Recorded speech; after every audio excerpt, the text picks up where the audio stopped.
Look, friends, look. Messiah is coming. Hosanna in the highest.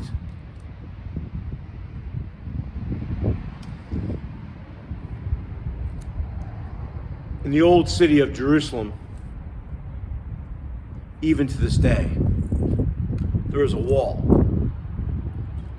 You can imagine why. It was to protect and keep out those who would do the Israelites harm.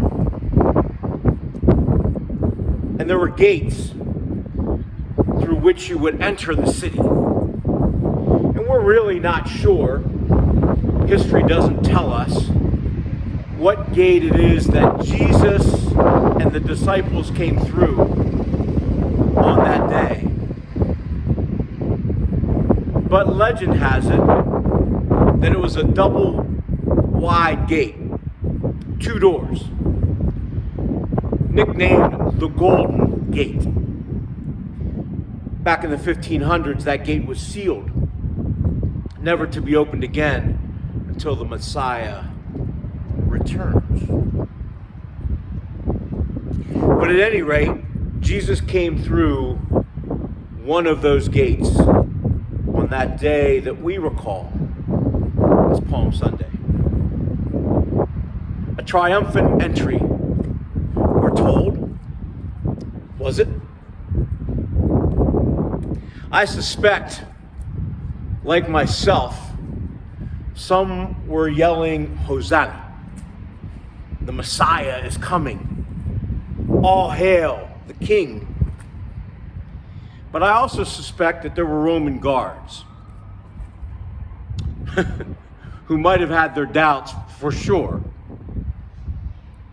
In fact, I imagine that they thought many of these Jews were crazy.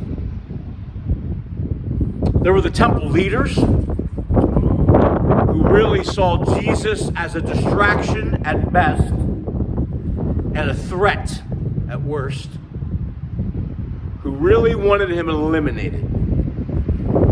And on this day, this entry was probably over the top for them.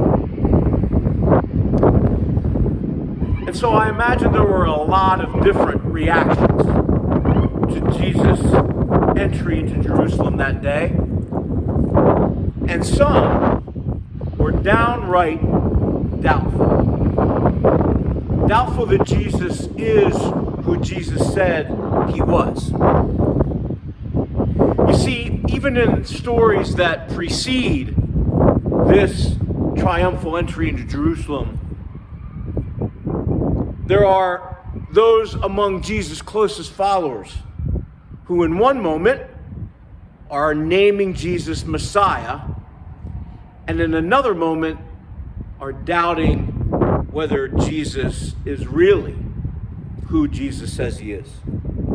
Take, for example, Martha, who in our faith tradition just a week ago is claiming Jesus as Messiah and saying that her brother Lazarus will be raised on the last day at the resurrection of the dead, and says it's only through Jesus that this can happen.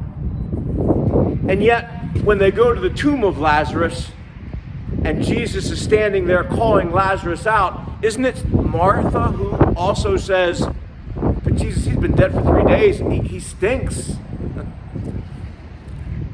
How can this be? It's Peter who says directly to Christ during this final week of Jesus' life, Lord, I'll go with you to the grave. We'll defend you to the end. And yet only a couple of days later, isn't it Peter who, on the third cock crow, is saying, I'm not with him.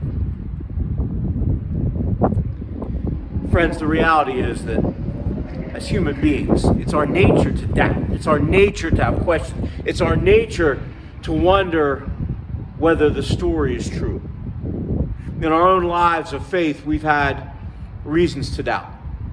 Tragedies in our own lives, situations we can't understand or explain away.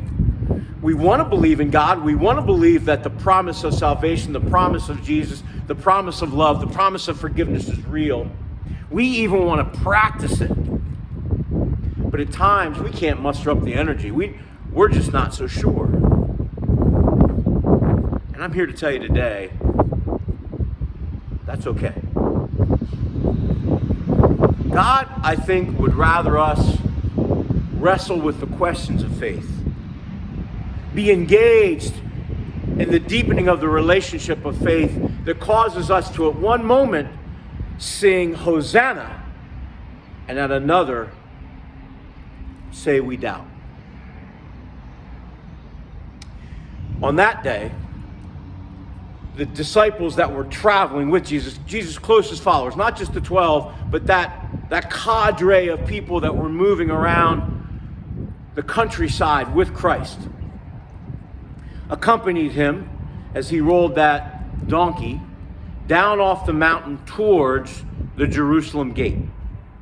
And they were praising, they were singing. At that point, they were totally bought in, praising Jesus, singing hosannas, and from a distance, it must have been a tremendous sight.